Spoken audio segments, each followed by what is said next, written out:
정말 이것은 성경보다 더 많이 설명하진 않았지만 성경을 잘 요약한 손색이 없다라고 모든 교회들이 채택을 하고 있다. 그래서 잘 정리가 되었다. 주관에 빠지지 않고 잘 정리가 되었다는 것이죠.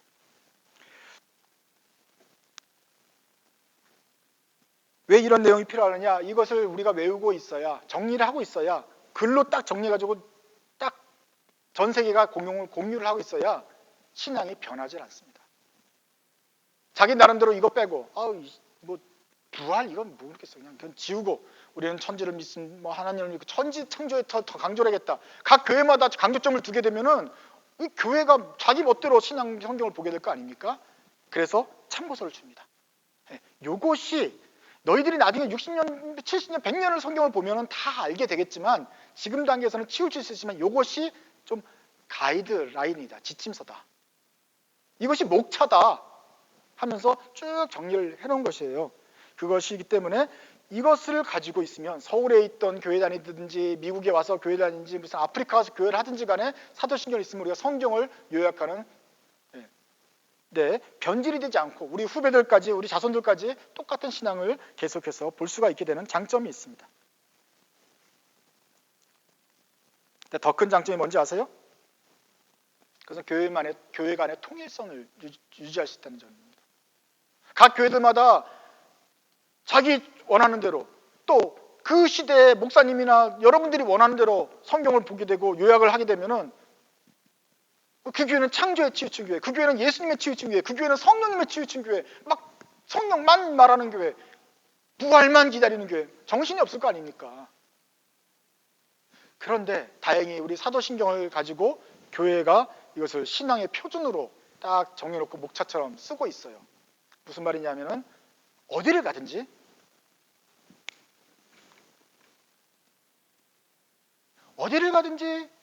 네가 그리스도인이야 할 때 전 그리스도인이에요. 그러면 말만 듣고 하는 것이 아니라 그러면 너 뭐 믿냐? 또 물어볼 수 있다는 거예요. 이 공식 요약집이 있기 때문에. 근데 이 사람은 하나님 믿죠? 그러면 이 세를 잘못 받았구나 이렇게 생각할 수 있어요. 하지만 이 사람이 믿는 바가 저는 사도신경에 나온 내용들을 다 믿습니다 말하면 우리가 또 다른 점검할 필요 없이 그리스도 안에서 형제로 맞아줄 수 있는 것입니다. 우리하고 인종과 피부와 성격과 세상이 달려도 상황이 틀려도 우리가 다시 돌아가서 성경 전체를 믿고 그것을 요약을 사도신경이 잘했고 그 내용들이 이것입니다 라고 할 수 있는 정도면 우리 형제군요 라고 말할 수 있는 것입니다. 그러면서 어떤 교회든지 다 하나의 큰 천막 안에서 그 천막 안에 다 들어오는 교회로 볼 수 있는 것이죠. 또 이것은 이단을 구별하는 데 도움이 됩니다. 전 다 믿어요. 하나님 천지창조를 다 믿어요. 근데 성령님은 안 믿는데 그거 빼놓고 다 믿어요. 여러분하고 거의 같아요. 그러시군요. 거의 같은 이단이시군요. 이렇게 우리가 말할 수 있는 거죠. 왜냐하면 사도신경에 있는 내용들을 다 믿으면 그리스도인이고 이 천막에 들어오는 거, 이 집에 들어오는 것이고 아니면 아니신 거기 때문에 저는 하나님만이 아니라 알라도 믿고 힌두도 믿고 다 믿어요. 정말 저는 폭이 넓어요. 타종교시군요. 저 저쪽에 계시군요. 존중해드립니다. 하지만 기독교는 아닙니다. 저쪽에 계세요. 구별을 할 수 있는 것이죠. 그래서 통일교가 그거 아닙니까? 통일교는 기독교도 믿고 불교도 믿고 소크라테스도 믿고 다 포용하는 종교예요. 기독교를 포함했어요. 그럼 우리보다 더 크니까 기독교에 해당된다고 볼 수 있습니까? 집합 배웠어요? 통일교는 우리보다 더 싸기 때문에 우리보다 더 그럼 통일교는 기독교예요? 아니에요. 여기다 더하면 이단인 거예요. 무슨 공집합이 아니고 더하기 때문에 당신은 반종교입니다. 이렇게 되는 거죠. 전 다 믿는데 이 부분은 좀 틀려요. 이단이시군요. 기독교 안에도 교파가 많죠. 전통도 많고 유럽에서 태어났냐 한국에서 태어났냐 아프리카 기독교랑 조금씩 어색한 데가 되게 많아요. 그렇지만 최소한 사도신경에 있는 내용을 다 믿는다면 그리스도 안에서 형제 자매로 우리가 맞을 수 있는 것입니다.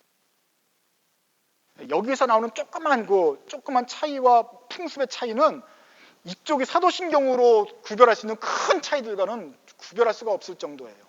그러니 이미 사도신경만 가지고도 벌써 이미 기독교 안에 큰 진리와 비진리의 금을 가를 수가 있는 것이 되는 것입니다. 그래서 이 교리 그리고 사도신경이 우리의 믿음을 설명하고 또 다른 믿음과 구별하는 데 큰 도움이 되는 것입니다. 대신 이것이 우리를 또 하나로 만들어주는 것이 되죠. 어느 교회를 가든지 교회는 사도신경의 내용을 믿든지 예배 시간에 암송을 하든지 암송 안 하더라도 그 내용의 가르침에 이게 부합하면 하나님의 교회가 되는 것입니다. 그러니까 이거죠. 큰 천막이 있다고 치세요. 여기가 하나님의 천막입니다. 근데 그 천막 안에 많은 사람들이 모여 있어요. 그 천막, 사도신경이라는 그 믿음의 내용을 똑같이 공유하는 사람들은 다 천막에 들어오고서 하나님의 집이 됩니다. 물론 그 천막에 테이블이 있는데 테이블마다 따로따로 앉기는 해요. 같은 언어를 쓰는 사람, 같은 피부색 가진 사람이라든지 같은 믿음을 가진 조금씩 다른 사람들이 있어서 저쪽 테이블에 있는 사람과 이쪽 테이블이 조금 틀릴 수는 있는데 그래도 큰 천막 안에 있다는 공통점이 있다. 이 큰 천막 안에 있으면 기독교인이다. 이것은 여러분들이 사도신경을 믿지 않는 사람들하고 얘기해보면 아주 극명한 차이가 나는데 이것은 무슨 큰 절벽 그랜드 캐년이 떨어지는 것처럼 아주 큰 차이가 있는 것이고 사도신경을 고백하는 교회들까지는 교회들 안에서는 정말 그 차이는 정말 미미할 정도로 미미하고 우리끼리 큰 사랑을 할 수 있게 된다 하는 것입니다. 그래서 모든 사람들이 이 텐트 하나님의 집 안에 들어오려면 다 이 사도신경을 고백을 해야 한다 하는 것입니다. 그 다음 페이지 한번 보세요. 자, 오늘은 사도신경의 제목은 틀렸어요.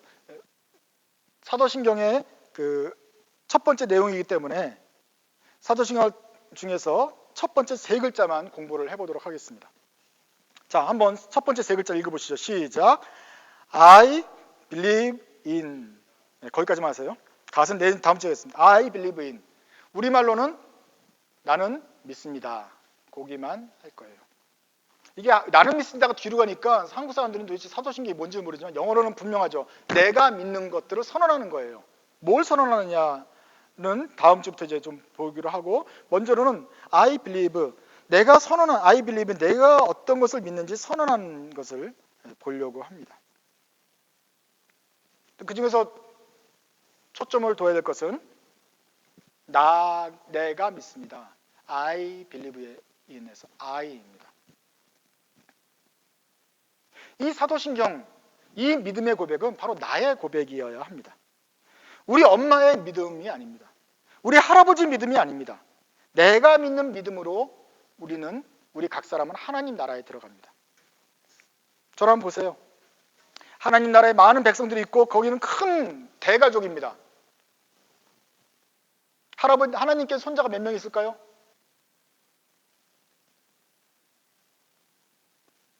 성경에 의하면 하나님은 손자가 없습니다. 누구든지 예수 그리스도를 믿으면 하나님의 자녀가 된다 그랬어요.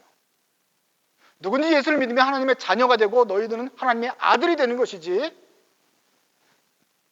우리 아빠가 아들이기 때문에 나는 저절로 손자가 되고 우리 할아버지 때부터 목사 집안이기 때문에 나는 저절로 그냥 증손자가 되는 법이 없단 말이죠.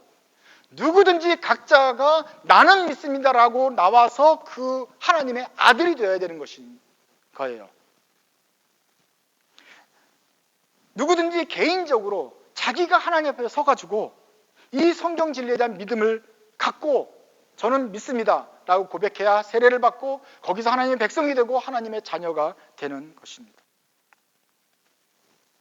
그렇기 때문에 여러분들이 그냥 교회에서 자랐기 때문에 그냥 엄마 따라서 다니는 것으로는 충분하지 않은 것입니다.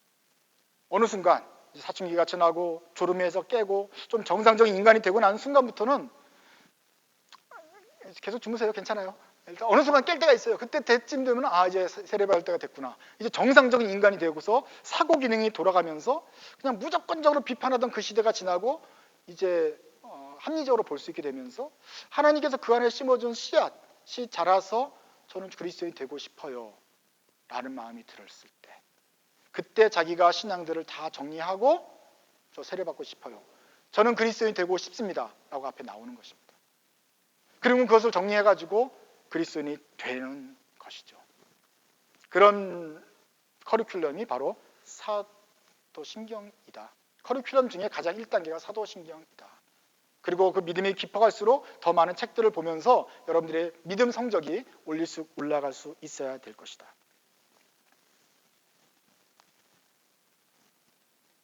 근데 17살 먹은 초신자가, 어린이가 어떻게 이 성경 내용을 다 알고 있습니까? 사실은 성경을 다 공부를 하고 받아야 정상이죠. 그런데 그러려면 50이 될지 60이 될지 100살이 될지도 모르기 때문에 우리가 세례를 먼저 주고 하는 거예요. 그런데 우리가 다 배워야 고소한다는 것은 아닙니다. 우리가 하나님의 자녀가 되는 것은 성령께서 우리에게 마음을 주셔서 성령께서 우리 안에 계시면 하나님의 자녀인 것이죠. 그래서 불세례 가지고 우리 마음이 뜨거워지고 하나님을 아바 아버지라고 부르게 되면 우리가 머릿속으로 다 뭐 몇 조 몇 항을 다 외우지 않아도 벌써 이미 거반이 되는 거, 일단 하나님의 자녀가 된 상태에서 그 다음에 또 계속 배워나가야 되는 과정들이 있는 것입니다.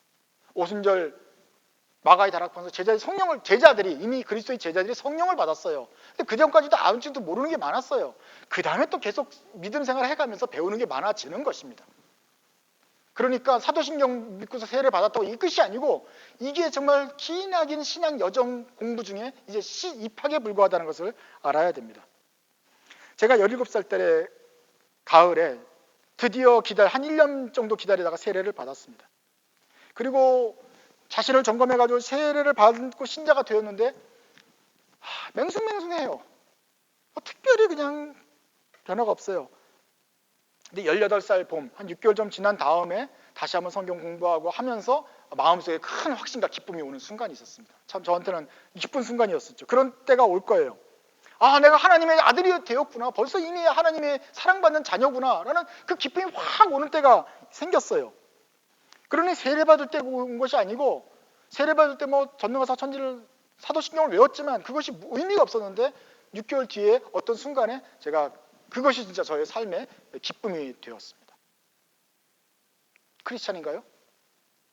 네, 크리스찬이죠. 언제 되었는지는 몰라요. 어느 순간이 되었는지는 모르지만 되었어요. 그런데 이제 저한테 고민이 하나 생기기 시작했습니다. 19살 때쯤 이제 신앙생활도 재밌게 하고 교회에서 성경학교 교사도 하고 선배도 되고 뭐 이러면서 신앙 성경도 가르치면서 하면 재밌게 지내고 있는데 한 가지 저한테 고민이 생겼어요.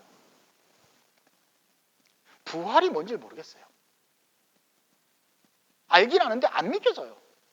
아니 믿든지 안 믿든지 상관없이 나하고 상관이 없는 것 같아.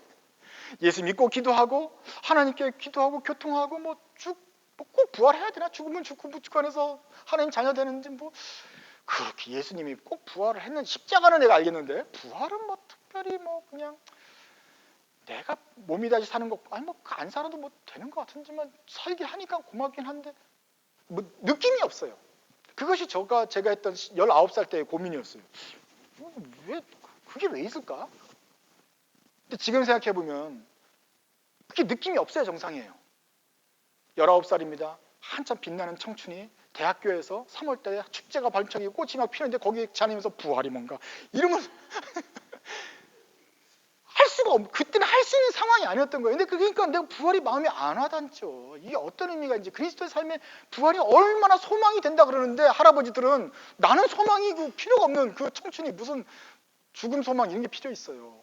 그래 답답했는 거예요. 근데 어느 순간에 가다가 정말 부활이야말로 우리가 가질 소망이고 정말 중요한 거라는 깨달은 순간이 와요. 몇 년 있다가 왔어요. 여기서 말씀드리는 건 뭐냐면은 우리가 세례받기 전에 교회 오기 전에 처음부터 사도신경을 다 알아야 됩니다. 기본적인 어떤 암기사항을 외워야 되는데 그걸 외웠다고 다 알게 되는 건 아니단 말이죠. 졸업할 정도의 수준을 갖게 되는 게 아니고 입학할 때 그 수준으로서 우리가 무엇을 믿는지만 알고 들어오면 그 다음에 성령께서 각자의 진도에 따라서 교육을 시켜주십니다. 각자 상황과 각각의 참고서와 여러분들이 마음을 열고 공부할 준비가 되어 있으면 각각 사람들의 필요에 따라서 그걸 채워주시면서 하나님이 알게 나가세요. 우리가 아마 천국 가면 다 알게 될 건데 그 전까지 이 땅에 있는 동안 하나님의 말씀 공부를 열심히 해가면서 성적을 올려갑시다. 근데 그 출발은 사도신경에 나오는 우리 학습 계획서예요. 그 커리큘럼 따라서 보면서 내가 이 부분은 조금 그래도 상대적으로 높은 것 같아. 이 부분은 낮은 것 같아. 이 부분을 알고 싶다라는 고민이 될 때는 그것을 올해 남은 해와 내년에 오는 해에 학습 계획으로 삼으십시오. 내년에 요 부분을 좀 더 묵상하고 기도해봐야겠다. 이 부분을 좀 더 다른 참고서를 찾아봐야겠다. 그러면 여러분의 믿음의 성적이 올라갑니다. 하나님께서 때에 맞게 여러분들에게 질문거리를 주실 것입니다. 자신의 부족한 점을 알고 약간 부끄럽게 되면서 이걸 공부해야겠구나 하는 상황을 주실 것입니다. 그러면 그때 공부하십시오. 우리가 마치 수학, 영어 공부하듯이 그런 식으로 하나님 말씀 잘 공부를 하게 되면 어느 순간에 어른 정도가 되면 그 정도 됐을 때 신구약 성경에 대해서 어느 정도 자신감이 생기고 우리가 어떻게 믿어야 될지, 우리 후배들한테 어떻게 신앙교육을 지도해줘서 공부를 해야 될, 공부거리를 줘야 될지 알 수 있는 선생처럼 그런 좋은 선배가 될 것입니다. 여러분들이 이 사도신경의 모든 내용들을 의심 없이 다 받아들이기를 바랍니다. 그리고 그것을 믿을 만한 믿음 주시기를 원합니다. 아직 덜 이해한 부분이 있다면 겸손하게 깨닫고서 앞으로 열정을 가지고 공부하게 되는, 겸손하게 공부하게 되는 길을 바랍니다. 그래서 이미 우리에게 주신 믿음 다시 한번 확인하고 그것이 정말 우리에게 감사가 되고 기쁨이 되는 참 그리스도인다운 신앙생활을 하게 되길 바랍니다. 그리고 이미 다 아시고 믿으신 분이 있다면 우리가 나 같은 죄인이 이 얼마나 훌륭하고 높은 진리를 감히 믿는다고 고백을 할 수가 있게 되었는지, 우리를 부르셔서 이 하나님의 거대한 텐트 안으로 넣어주신 그 은혜를 다시 한번 감사하고 생각하고 감사하는 여러분 되시기 바랍니다. 기도하겠습니다.